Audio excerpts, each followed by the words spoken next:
Hi kids, welcome to the channel. In the previous videos, you have seen how to move and turn your sprite.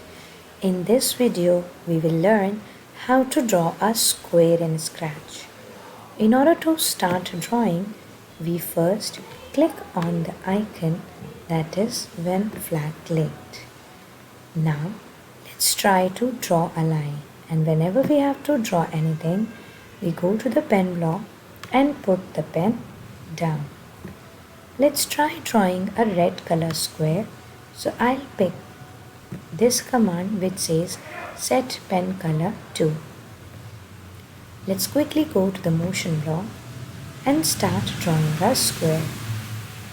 Let's say the length of my square is 100 steps. So I will change this instruction, and in place of 10 I'll just type 100.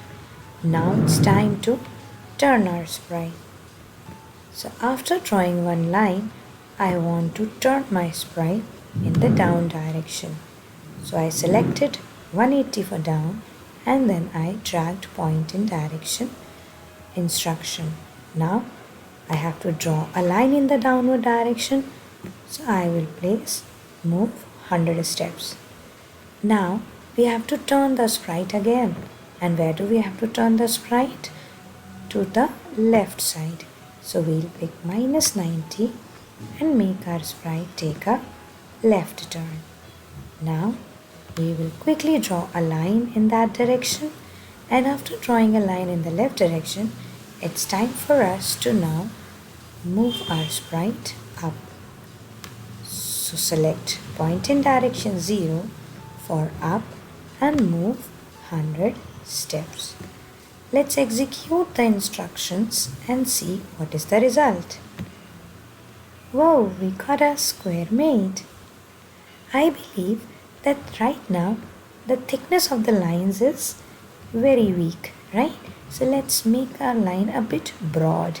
So in order to change the line size, just change the, or rather add the instruction set pen size to, and let me make it as 5.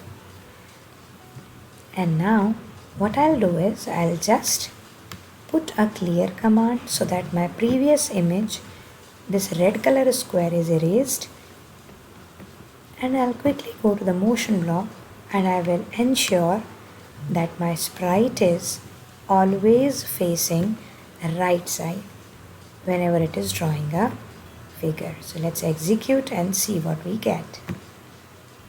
So did you see that? We got the same kind of a figure, but the line of the square was increased, right? So thanks for watching.